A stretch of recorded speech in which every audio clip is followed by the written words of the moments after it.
What's up, everybody? Welcome back to Greataxe Gaming. I am Jax, and we are back with Hiveswap's Friendsim. Now, when we last left off, we had done our friend the Aviator, and that was very good, although I did notice I was falling back into the habit of talking really damn fast while I was reading. So, sorry about that. So, somebody's just fucking my door. So we're going to try and pace ourselves a little better. It's an issue I have. I talk really fast. I think really fast.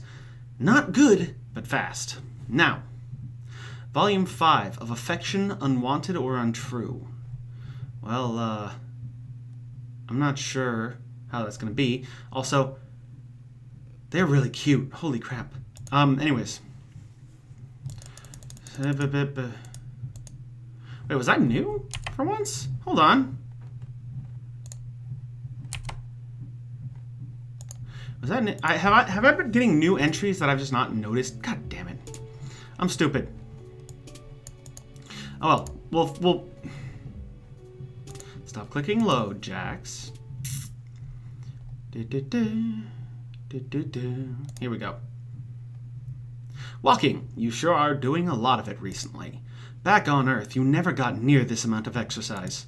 You are going to be so in shape when this is over, provided you still have all your limbs attached and your bones uncrushed. Which, you know, for us, you could probably come up with a safer way to travel, a taxi or some sort of bus system, but you don't have any money and you can't read the signs. Also, you are routinely covered in blood and bruises. So, walking it is. Tired as you are, your feet still carry you towards friendship. Okay, well, you're a mystery, aren't you? As usual, the streets are hopping, just bouncing around like an overactive bunny rabbit on Easter morning. Up ahead, at an intersection of streets, is some kind of night market. Well, every market on Alternia is a night market. As previously stated, you are broke, but there's nothing wrong with a little bit of window shopping. Who knows what kind of awesome stuff you'll find. You can learn a lot about a culture from their stores. You are so intent on thinking positive thoughts that you are nearly at the market before you realize that quite a few people are coming towards you, in the opposite direction. Some of them are running, actually, and screaming. Looks likely that something has gone down violence-wise. It's not a stampede, you aren't in any danger of being trampled, and the street is wide enough to just step aside and let the crowd pass by. Or it would be. You get a brief, furtive glance of a pair of focused yellow eyes under a low-pulled hood. Then a hand grabs yours so tightly the tips of your fingers go numb. With a rough yank, you are pulled into the flow of crowd. The troll girl, who has a hold of you, speaks quietly and quickly. You have to lean your head in close to hear. We are on a date. You're my mate Sprit, or my Moirail, whatever you want. We're just a normal couple out for a night on the town. We're gonna go catch a movie and get some soft-serve grub cream. You feel me? Wow, okay. Save. Overwrite. Freak out. You stop abruptly and someone smacks into you from behind. You go down hard, your hand ripped away from the girl's. She gives you a fierce glower of disappointment. Fine, just more people letting me down. I'll deal with this on my own. I've done it before. She takes a running leap for the alley wall, scampering up and onto the roof like a squirrel up a tree. You are left looking down at the smudge of violet blood she left on your palm. An emptiness fills you at the thought of the friendship that could have been if only you'd kept your chill. Huh. Did I just run into an assassin? Like, straight up Assassin's Creed assassin? Because that's what I'm getting the vibe of. Between the parkour, the blood, the stealth. I don't know. Play along and hold hands. Your heart beats so hard you can feel it in the back of your throat. You adjust your grip a little to make your hand easier to hold. In response, you get a squeeze, like she's thanking you. You match her pace, a surprisingly difficult feat considering how short she is. Behind you, people are still shouting. What the heck happened back there? Someone died. You figured that, but that's not exactly rare for Alternia, is it? You've seen way more dead people here in the last couple of days than you've seen throughout your entire life on your planet. You tell the troll girl you thought that was just kind of normal here. Normal, sure, when the low bloods get killed. Natural order of things, right? But with high bloods, it's different. Personally, I don't give a shit about the natural order. Doesn't matter what the job is, I'll take it. Yep! Assassin! Oh. So a high blood is dead, and you are currently holding hands with the troll who did the dirty deed. She chose you to help her lay low, i.e. she made you her accomplice, i.e. you are now her friend. Helping someone carry out a cold-blooded murder is certainly a super friendly thing to do. What had she called you? Her matesprit? You aren't sure what that is, but it sounds great. You ask her what you should call her. My name's Polypa, but there's no reason to go throwing around. Let's not talk at all. You want to point out that it wouldn't look like a very convincing date if you were just walking in silence, but that would require talking, and she told you not to do that. A trio of those spiking-looking robots go by. Drones, or whatever. Their big, ugly heads swivel back and forth, like they're looking for someone. Polypa doesn't say anything, and she keeps her eyes forward, but she goes as sharp as a laser, every muscle in her body tensing. You feel it through her hand. Her fingers tighten on yours until the drones disappear into the crowd. She yanks you around the corner into a smaller alley connecting two roads. There's nothing here but a pothole and a couple of dumpsters. Hold up a minute. Her hoodie has a symbol on the front of it, two overlapping gold ovals. Most trolls seem to have a symbol designating their blood color on them somewhere. This means she's a gold blood, right? Oh dang! Nope. But then Polypa yanks the sweatshirt over her head, and underneath she's wearing a tank top, emblazoned with a symbol in olive green. It looks a little like a cat. It's pretty cute. She tosses the sweatshirt into the nearest dumpster and kicks a button on the side. A whoosh accompanied by a sulfury stink of immolation.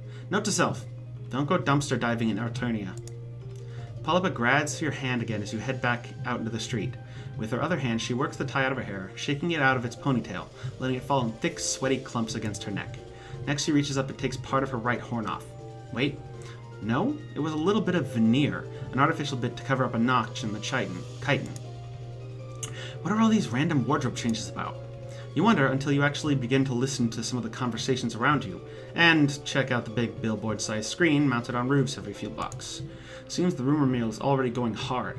Apparently, a well-respected Violet Blood is dead, killed in public in full view of witnesses by a gold blood girl with a ponytail. Wow, you really are dealing with a professional here.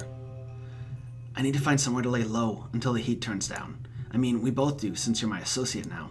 I had a contact wait. I don't know what happened to her. It's possible she got spooked. Got any ideas for likely hideouts? I'm not from around here. You wonder what in the world made her think you ever have any idea what's going on, ever. She keeps giving you sharp looks, as if she's gradually catching on to just who she has chosen to recruit. You want her to understand that no matter how busted you look, you are an amazing friend and co-conspirator. Well, here's your chance. What do you propose? Save. Movie and some soft serve grub cream. Oh, shit. Oh, God. Help, help.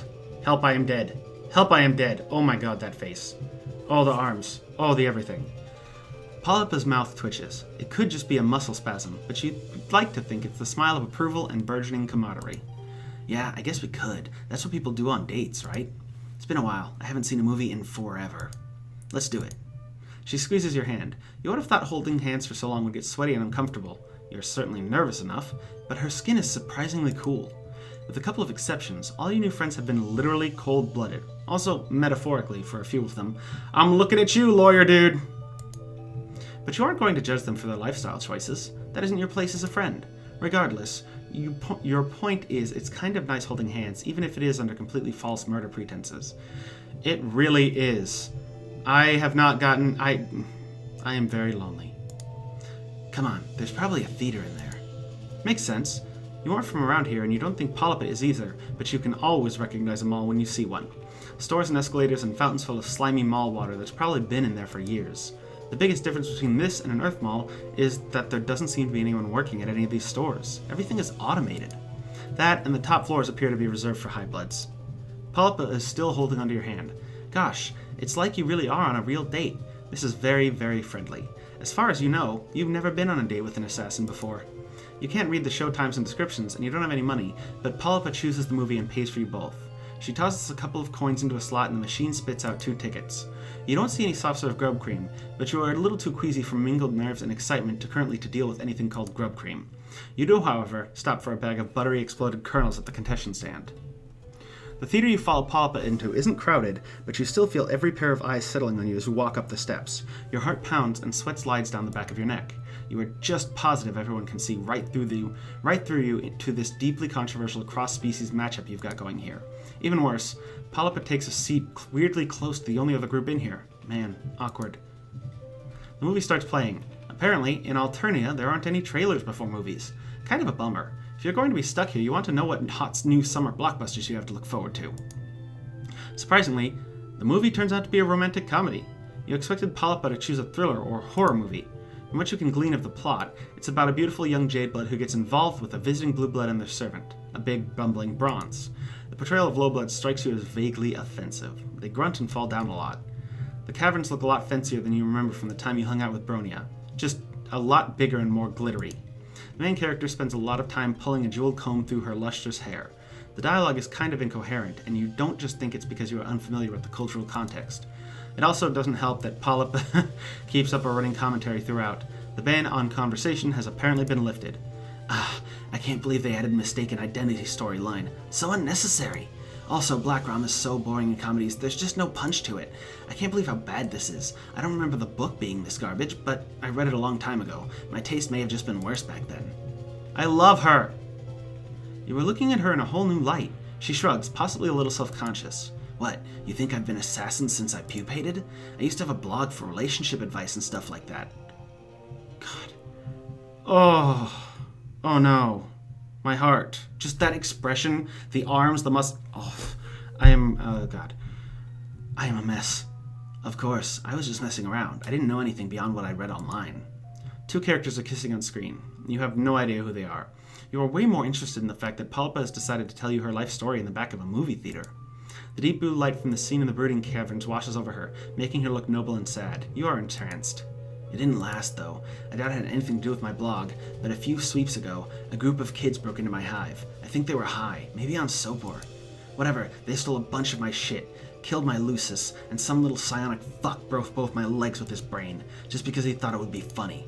You are riveted. You have a bit of tragic backstory yourself, but nothing as dramatic. Polypa picks her through the buttery exploded kernels with a delicate claw. I was trapped in my hive. I would have starved to death if it hadn't been for some teal who lived in my neighborhood. Just some little idiot who ran around with an Eastern Alternia replica sword, challenging pur-beasts to duels. Aw, it's a weeaboo. Tealbloods are pedantic bulge lords, but they care about justice, and these kids had attacked me for no reason. I didn't break any laws. Anyway, that's why I'm equal opportunity for how I take jobs. Low blood, high blood, everyone is scum. One of the kids in the row ahead of you turns around to tell Polypa that if she and her Moira want to get all nasty and pale, maybe you should get a room. Polypa kicks the back of her chair and tells her maybe she should mind her own business. The girl looks ready to jump over the back of her seat, but the guy next to her pats her firmly on the cheek, almost a slow-motion slap, firm and intense with plenty of uncomfortable, intimate eye contact. Pap, pap. The girl settles down after that, and everyone goes back to watching the movie. The rest of it goes by with your head spinning and your heart in your throat. You are glad Polypa trusts you enough to share her past, but you are nervous about her talking about it in public. Wasn't the whole point of coming to a movie to lay low? Think about it. When that girl sees the description in the alert, she's not going to be thinking about the noisy olive blood getting all conciliatory in public. It's way safer than skulking around, believe me. Gosh, Polypa really is an expert. You are so glad you got to go on this date with her, even if it was mostly fake. As soon as you are back out on the street, Polypa pulls out her phone. Slowly, her face falls. Fuck, that little nook-licker. I thought she bailed on me, but according to Chitter, she's dead. They got her. Damn it! I told her to be careful! Her sadness is quickly turning to rage, vibrating off her in frantic waves. Her voice gets louder too, and people are starting to look your way. Heckling in a theater is one thing, shouting at a phone about murder is another. This is going south fast. You've got to calm her down. Oh wait, why am I doing this? There's only one option. For lack of a better plan, you copy what you saw the troll inside do to his angry date. You press her palm firmly to her cheek. To your intense shock, she blushes a deep olive green and her eyes slip closed. She leans into your touch as if she is drawing from this comfort from this tiny little gesture. Then she blinks and pulls away. Listen, I'm technically on the clock now. Let's be professional. She bites her lip, hesitating, then reaches up and repeats the gesture on your face. An unbelievable warmth fills you. Could it be the warmth of friendship? You're a weird-looking double-horn amputee with very few social skills, terrible survival instincts, and both short-term and long-term memory loss, but you're all right. If you ever want to earn a little cash, I could use a partner I can depend upon. Is it raining? No, those are just tears in your eyes, tears of gratitude. Okay, don't get too choked up. You're definitely just going to be bait. You assure Polypa that, due to your general ineptitude, you wouldn't want it any other way.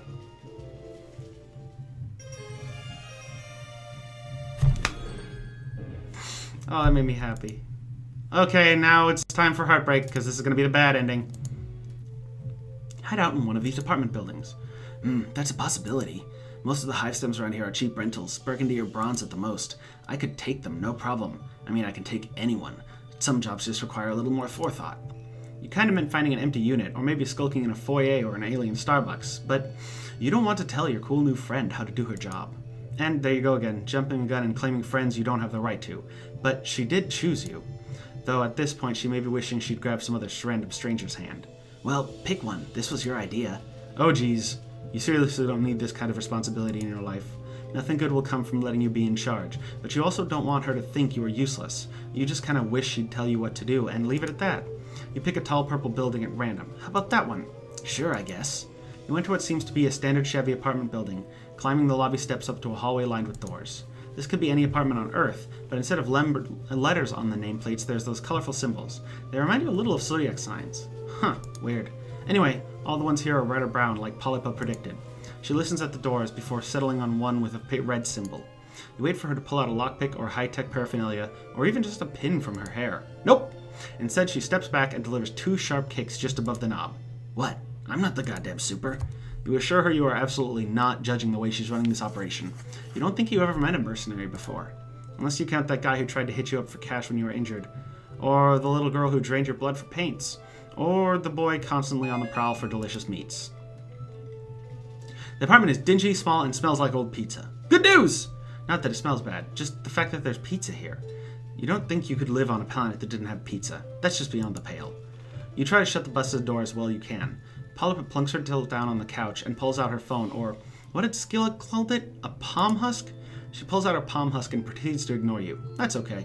It's important for friends to give each other space. You take the opportunity to poke around the apartment you're currently illegally occupying, just generally being a nosy piece of shit. Whoever lives here is a real slob. Dishes are piled high in the sink and the windows are so dirty you can barely see out them. Something sticky and red stains half the counter. It might be blood, but it also might be Kool-Aid. Fuck, goddammit, shitting fuck breath. Something appears to have gone wrong. Polypa is still on the couch, hunched over, her palm husk held close to her face. She types with her knuckles. You've noticed a lot of trolls do that, probably because of their claws. It's all over Chitter. Everyone's talking about it. My contract. They got her. She's been culled. My contact. Her voice is flat, her eyes expressionless. She lets the palm husk slip from her fingers into her lap. You stand next to the couch like an asshole. You don't know what to say, and you doubt Polypa is the hugging type, but you really can't stand her looking so dejected. Before you start pitying me, don't. I barely knew her. It's not like we were in a quadrant or anything. It was just business. You sit down on the other end of the couch, tipping your head and raising your eyebrows to show you are ready to listen and learn and commiserate. Polypa wraps her arms around her knees. Most pros work with a partner. It's a lot easier when you have someone to trust to watch your back. It's usually quadranted pairs who work together. There's one particularly famous Olive and Goldblood duo.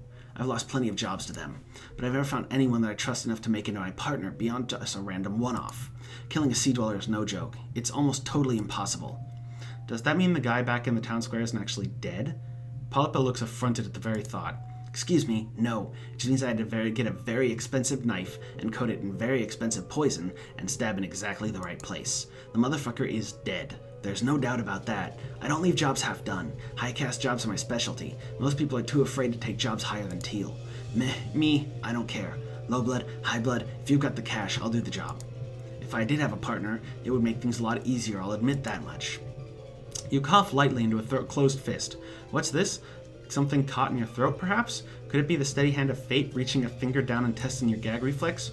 You murmur, delicately, that sometimes destiny steers you in a direction you never thought you'd go. Maybe, just maybe, it has steered her towards you. That's forward, for sure, but you're pretty much an old hand at this by now, right? Polypa snorts. It's a little watery. She isn't crying, is she? No way. Not a tough assassin like her. You're imagining it. You? No offense, but I only grabbed you because you looked so weird, and I figure you wanted to avoid the drones even more than I do. You don't exactly blend in. You can't argue with her logic, but a sourness starts in your throat now at the realization that Polypa had not chosen you for your obvious trustworthiness and friendship potential, but rather because you look like a goddamn disaster. Fair. A very fair assessment. Whatever, you can get past that. God knows you've gotten past worse. Like attempted murder. A good friend recently said, you gotta bake a few cluck-beast embryos to make a grublet. She's considering you now, more thoughtful than before. Well, I guess beggars can't exactly be choosers, but you have to remember. Oh no. But what you have to remember, you aren't destined to find out. That fate finger reaches down further and chokes you. Keys jingle outside the apartment before whoever it is out there catches sight of the busted door. What the hell? You and Polypa lock eyes. Oh shit. A quick flash of silver and suddenly a knife appears in Polypa's hands. Where did it even come from? Outside in the hall, someone is swearing. The broken door falls inward, and before it is all the way open, Polypa is up and over the couch, launching herself at the intruders. Shit, wait. You were the intruders. And this is what you were afraid of. You were about to watch your new friend kill some poor low-blood troll. This was such a terrible idea. Too bad there's no way to go back in time and make your choices all over again. Yeah, that would be rad. You wish life was like that. A short, stout little guy with a red symbol on his shirt comes through, but right behind him is a troll so tall he has to duck down to get through the door. Oh, hell no. The giant troll catches Polypa with one hand. He's got big, ram-like horns and a curly purple symbol on his shirt. His face is... Oh no. In lines of black and white, makeup designed to make his face look like a skull. Look, babe. Look at these tiny wriggler thieves. Polypa writhes in his grip, clawing at him like an angry cat. He hangs on, giving her a shake. Shit, you have to do something. But what? If you get in that purple guy's reach, you are absolutely going to get killed. You try to move your feet, but your survival instincts are kicking in, and you are rooted to the spot. You can't do anything. You are useless. You don't even know what happened to Polypa's knife. God, you wish you had taken some self-defense classes back on Earth. The Highblood gives Polypa a wide smile and tosses her across the room like she's lobbing a dodgeball. She lands on her back, rolls to her feet, and bolts for the window. Of course you would have a Highblood mate sprint. The Highblood turns to you and sticks out a big gray tongue and wow, suddenly you can move your feet again. You throw yourself out the window after Polypa. You are only one floor up, but that's one floor more than you would like to be when falling out of the building. Your fall is broken by Polypa, meaning you get a collection of bony elbows and knees applied to your gut. She bares her teeth at you. Get off, idiot! They're definitely gonna call the drones. We've gotta run. You roll your big floppy body off of her and hustle to keep up as she peels off down the street. You throw one last glance over your shoulder to see the two guys hanging out the window. The Highblood waves lazily. Fucking clowns! Polypa starts out strong, but pretty soon she is limping and leaning on your shoulder. A jagged piece of glass is wedged in her calf muscle. You lean down to get a closer look. You're no doctor, but you've recently become an expert in acute injuries. What the hell? Stop! You want me to leave a blood trail? We need to split up now that we've been seen together. Your heart sinks all the way to your aching feet. God, you'd been so sure you had this one on lock. You mentioned half bumbling to yourself that maybe it would be better if you stayed together. Safety in numbers and all that. Oh yeah? Maybe safety for you. This was a terrible idea. I can't believe I ever trusted that someone could have my back. Yeah, let's do another one of your amazing plans. Sounds great. She leaves you at an intersection of streets. Even though she is no longer leaning on you, you feel nevertheless a deep heaviness settle inside you. Philosophically, a deep fatigue so intense you want to curl up on the ground. So you do. Oh, at least your ass didn't kill her. Yeah, thanks! Fuck. Alright, well that's it for this episode. I'm gonna go back and play the happy ending again so I have friends in my head at least. Wow, that was way sadder than I intended. Anyways, if you liked the video, you know what to do. Like, comment, subscribe, all that good stuff. You want to buy me a coffee, the link is down below. I'd greatly appreciate it. And thanks for watching. Later, y'all.